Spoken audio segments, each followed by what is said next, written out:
അസ്സലാമലൈക്കും. ഞാനിന്ന് വന്നിരിക്കുന്നത് ഒരു അടിപൊളി ഹെൽത്തി ദോശയുടെ റെസിപ്പി ആയിട്ടാണ്. അതുപോലെ ഹെൽത്തി എന്ന് വെച്ചാൽ നല്ലൊരു ഹെൽത്തി ദോശയാണ് ഇത്. കുട്ടികൾക്കൊക്കെ ഒരുപാട് എന്താ പറയാ, ഇതൊന്നും പയറുവർഗ്ഗങ്ങളൊന്നും കഴിക്കാത്ത കുട്ടികളുണ്ടെങ്കിൽ അവർക്കൊക്കെ ഇതൊരു നല്ലൊരു ഹെൽത്തി ദോശയായിരിക്കും. പിന്നെ അതുപോലെ പെട്ടെന്ന് നമുക്കിത് പുളിക്കാനൊന്നും വെക്കണ്ട, അരച്ച ഉടനെ തന്നെ പെട്ടെന്ന് തന്നെ ഉണ്ടാക്കാൻ പറ്റുന്ന ഒരു ദോശയാണ്. അപ്പൊ നമുക്കിതിന്റെ അധികം സംസാരിച്ച് നീട്ടുന്നില്ല, നമുക്കിതിന്റെ റെസിപ്പി എന്താണെന്ന് നോക്കിയിട്ട് വരാം. വേണ്ടിയിട്ട് ആദ്യമായിട്ട് ഒരു ഗ്ലാസ് പച്ചരിയാണ് വേണ്ടത്. ഇതാ ഒരു ഗ്ലാസ് പച്ചരി ഞാൻ ഇതിലിടുന്നുണ്ട്. ഓക്കെ, ഇനി ഏത് ഗ്ലാസ് ആയാലും സാരമില്ല, ഞാൻ ഈ ഗ്ലാസ് എടുത്തേ ഉള്ളൂ. നിങ്ങളുടെ അടുത്ത് ഏതാ ഗ്ലാസ് ഉള്ളത് അത് വെച്ചിട്ട് നിങ്ങൾ ചെയ്താൽ മതി. ഓക്കെ, അപ്പൊ ഒരു ഗ്ലാസ് പച്ചരിക്കാണെങ്കിൽ ബാക്കി 1/4 ഗ്ലാസ് പുഴുകലരി. ഒരു ഗ്ലാസ് പച്ചരിക്ക് 1/4 ഗ്ലാസ് പുഴുങ്ങലരി. ഓക്കെ, പിന്നെ വേണ്ടത് സെയിം ഗ്ലാസ്സിൽ തന്നെ ഞാനിതാ ചെറുപയർ, കടലക്കപ്പരിപ്പ്, മറ്റേ ഉഴുന്ന പരിപ്പ്, ഇത് മൂന്നും കൂടെ എടുത്തിട്ടുണ്ട്. നിങ്ങളടുത്ത് വൻപയർ അതൊക്കെ ഉണ്ടെങ്കിൽ ചേർക്കാം. ഇതിപ്പോ എന്റെ അടുത്ത് ഈ 3 ഉള്ളത് കൊണ്ട് ഞാൻ ഇത് എടുത്തേ ഉള്ളൂ. നിങ്ങളടുത്ത് വേറെയും ധാന്യങ്ങള് പരിപ്പുകൾ ഉണ്ടെങ്കിൽ, ഇപ്പം കടലപ്പരിപ്പ്, കടലയൊന്നും ഇടാൻ പാടില്ല, കടല തന്നെയാണല്ലോ കടലപ്പരിപ്പ്. അതുപോലെ തന്നെ ചെറുപയർ പരിപ്പ് തന്നെയാണല്ലോ ചെറുപയർ വരാന്.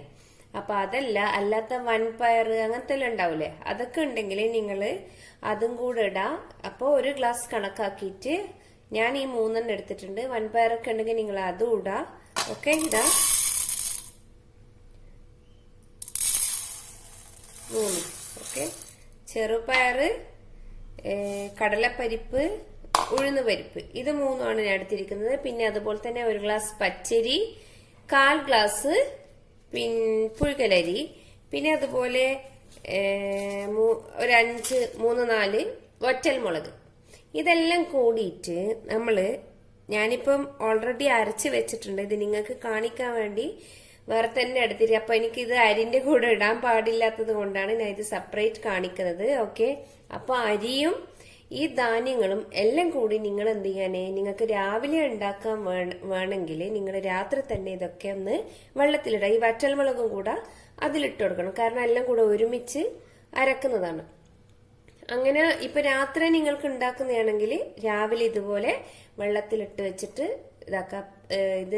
ഇതാക്കാനൊന്നും പൊളിക്കാനൊന്നും വെക്കണ്ട. മാവ് നമുക്ക് അരച്ചിട്ട് പെട്ടെന്ന് അപ്പം തന്നെ ചൂടാൻ പറ്റുന്ന ഒരു ദോശയാണിത്. അപ്പോ പിന്നെ ഇതൊക്കെ വെള്ളത്തിലിട്ടിട്ട് ഒരു 4-5 മണിക്കൂർ കുതിർത്തതിന് ശേഷം കഴുകിയെടുത്തിട്ട് അതിന്റെ കൂടെ ഒരു പീസ്, ഒരു ഹാഫ് ഉള്ളിയും കൂടെ ചേർക്കണം അരക്കുമ്പോൾ.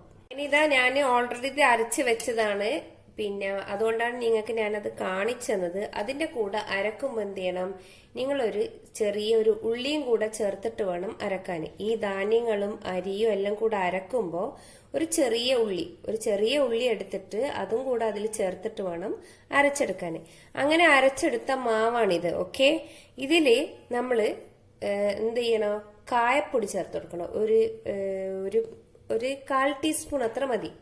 ഓക്കെ, ഒരു 1/4 ടീസ്പൂൺ അല്ലെങ്കിൽ ഒരു ഹാഫ് ടീസ്പൂൺ അത്രയും വേണ്ടതുള്ളൂ. ഇതാ ഞാൻ ഓൾറെഡി ഇതിൽ ഇട്ടതാണ്, നിങ്ങൾക്ക് കാണിക്കാൻ വേണ്ടി ഒന്നും കൂടെ കാണിച്ചു തന്നേ ഉള്ളൂ. അങ്ങനെ കായപ്പൊടി ഇടാ, പിന്നെ ഉപ്പിടാ, ആവശ്യത്തിന് ഉപ്പിട്ട് കൊടുക്കാം. എന്നിട്ട് ആവശ്യത്തിന് ഉപ്പും കൂടെ ഇട്ടിട്ട് നല്ലോണം ഒന്ന് മിക്സ് ചെയ്യാ. എന്നിട്ട് നമ്മളിതൊന്ന് സാധാരണ ഇത് പൊളിക്കാനൊന്നും വെക്കേണ്ട ആവശ്യമില്ല, അരച്ച ഉടനെ തന്നെ നമുക്കിത് ചുട്ടെടുക്കാൻ പറ്റും. ഓക്കെ, നമ്മളിതാ ഞാനൊരു പാൻ വെച്ചിട്ടുണ്ട് അടുപ്പത്ത്. നമുക്കിതിന് എങ്ങനെയാണ് ഉണ്ടാക്കുന്നതെന്ന് നോക്കാം. അങ്ങനെ ഇതാ ഞാനൊരു പാൻ വെച്ച് അത് ചൂടായി. ഇനി ഇതിലേക്ക് സാധാരണ എങ്ങനെയാ നമ്മൾ ദോശ ഉണ്ടാക്കുന്നത് അതുപോലെ തന്നെ കേട്ടാ, നല്ല നൈസായിട്ട് പാർന്നു കൊടുക്കാൻ. പാർന്നെടുത്തതിന് ശേഷം ഇതിന്റെ മേലെ ഓയിൽ അല്ലെങ്കിൽ നല്ലെണ്ണ ഉണ്ടെങ്കിൽ നിങ്ങൾ നല്ലെണ്ണ ഇതിന് യൂസ് ചെയ്യാ. ഓക്കെ, അല്ലെങ്കിൽ ഓയിൽ അപ്പൊ ഇതിങ്ങനെ തന്നെ മൂടൊന്നും വേണ്ട, ഇങ്ങനെ തന്നെ വെച്ച് നല്ല ക്രിസ്പി ആവും. എന്നിട്ട് ഇതെടുത്ത് മാറ്റി മതി. നല്ല ക്രിസ്പി ദോശ റെഡി. നമ്മളുടെ ദോശ നല്ല ക്രിസ്പി ആയി വന്നിട്ടുണ്ട്. ഇനി നമുക്കിത് ഇതിൽ നിന്നും എടുത്തു മാറ്റാം. നിങ്ങൾക്ക് ഇത് കാണുമ്പോ തന്നെ മനസ്സിലാവുന്നുണ്ടാവും, നല്ല മുരിഞ്ഞ് വന്നിട്ടുണ്ട് ദോശ. ഓക്കെ, ഇതാ അങ്ങനെ ഇതാ നമ്മളുടെ ദോശ റെഡി. ഇതുപോലെ നമുക്ക് എല്ലാം ചുട്ടെടുക്കാം. അങ്ങനെ നമ്മളുടെ അടിപൊളി ഹെൽത്തി ദോശ റെഡിയായി. കുട്ടികൾക്കൊക്കെ വളരെ നല്ലതാണ് ഇത് കൊടുക്കാന്. കാരണം ഇതൊന്നും പയറുവർഗ്ഗങ്ങളൊന്നും കഴിക്കാത്ത കുട്ടികളുണ്ടാവില്ല, അവർക്കൊക്കെ ഇങ്ങനെ ദോശയാക്കി കൊടുത്താല് ദോശയുമായി അവരുടെ വയറ്റിലേക്ക് നമ്മളുടെ പയറുവർഗ്ഗങ്ങളൊക്കെ പോവുകയും ചെയ്ത്. ഇതിന് ഏറ്റവും പറ്റിയ കോമ്പിനേഷൻ എന്ന് പറയുന്നത് ഈ ചട്നിയാണ്. ഈ ചുമന്ന ചട്നി നമ്മള് എന്താ പറയാ, തേങ്ങയും പിന്നെ അതുപോലെ വറ്റൽമുളക് ഇടുന്നുണ്ടെങ്കിൽ അത്, പിന്നെ മുളക് പൊടിയാണെങ്കിൽ മുളക് പൊടിയായാലും പ്രശ്നമില്ല. പിന്നെ ഒരു കഷ്ണം വെളുത്തുള്ളി ഇട്ടിട്ട് ഒന്ന് അരച്ചിട്ട് കടുക് തളിച്ചിട്ട് ഒഴിക്കലാണ്. ഓക്കെ, എല്ലാവർക്കും അറിയുന്നതായിരിക്കും. പക്ഷെ ഇതിന്റെ കോമ്പിനേഷൻ ശരിക്കും ഈ ചമ്മന്തി തന്നെയാണ്. ഓക്കെ, അപ്പോ എല്ലാരും ഇത് ട്രൈ ചെയ്ത് നോക്കുക.